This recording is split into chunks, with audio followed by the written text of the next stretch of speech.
Welcome back. Now let's talk coffee on our domestic commodities market.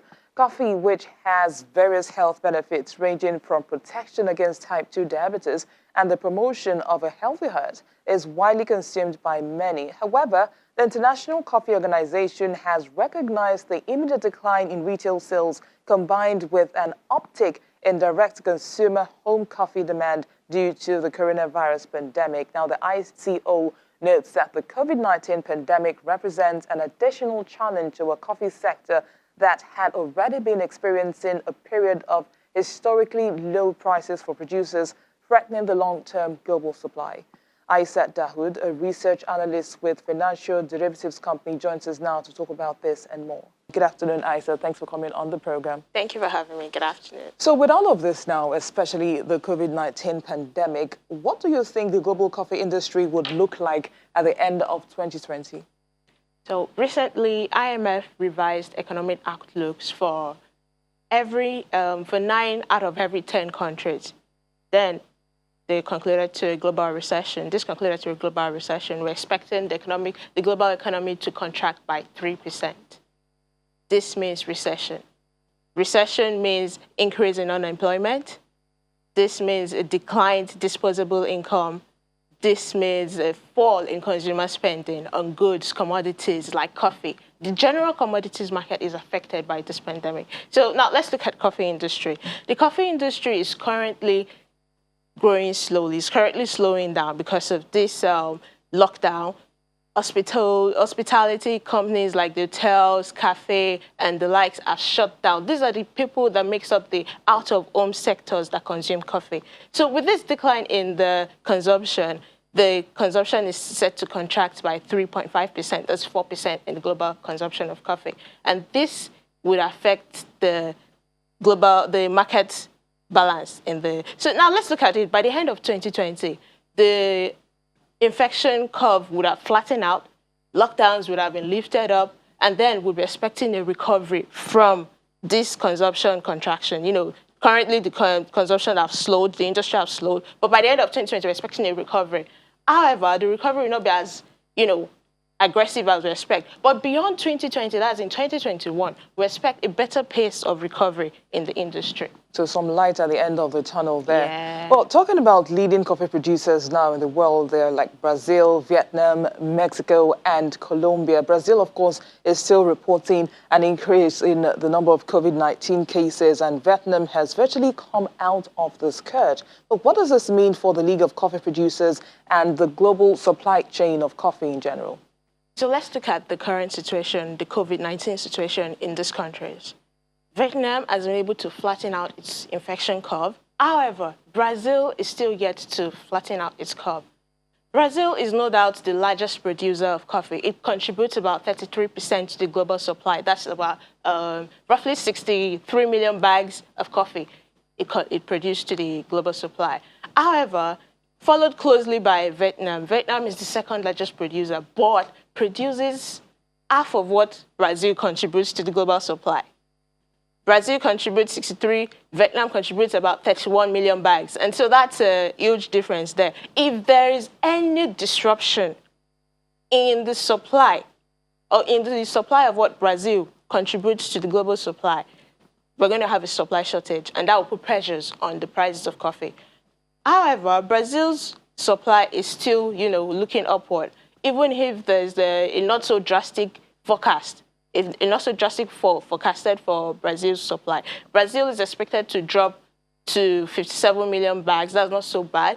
But if there's a disruption in the supply chain, consumers stop countries consuming coffee like the European Union or the United States, there would be a difficulty getting these goods across to them. So they'll have to be looking at getting from Vietnam, and there's a long distance. Vietnam's on the east, and the European Union and US down and the other part. And so there'll be an increased transportation cost. That would be coffee producers in these countries will be faced with increased transportation costs, and it will be affecting, the prices of coffee.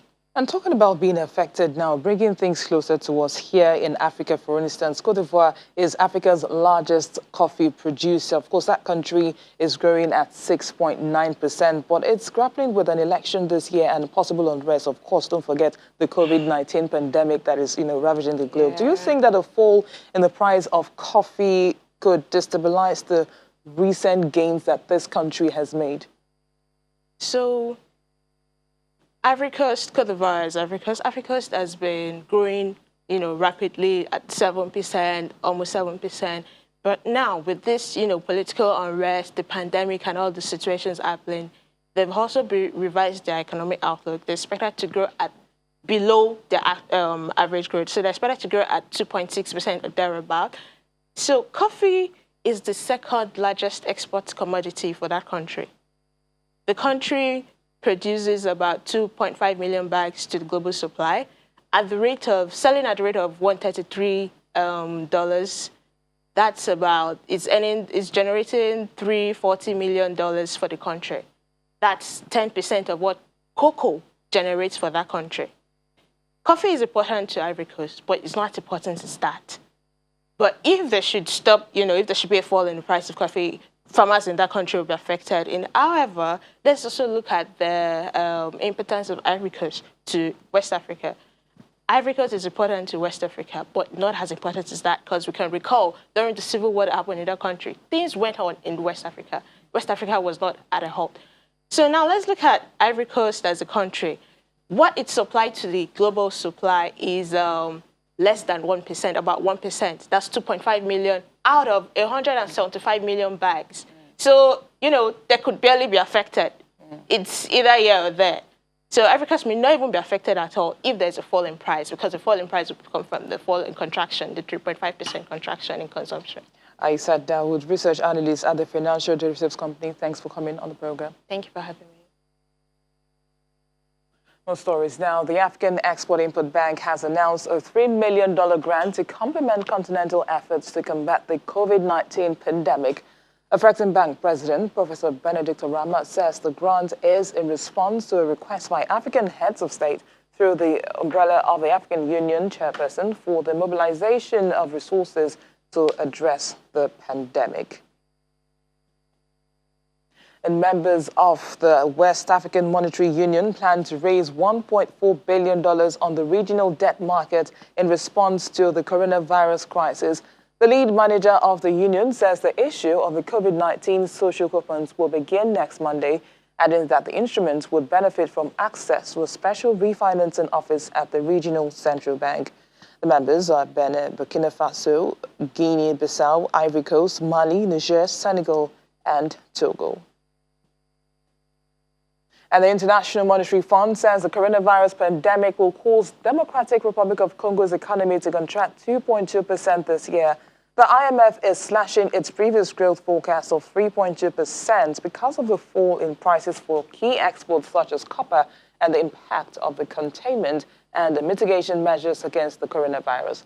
IMF country representative Felipe Gomez says growth could rebound in 2021 to 3.5%, and that's if the virus is contained.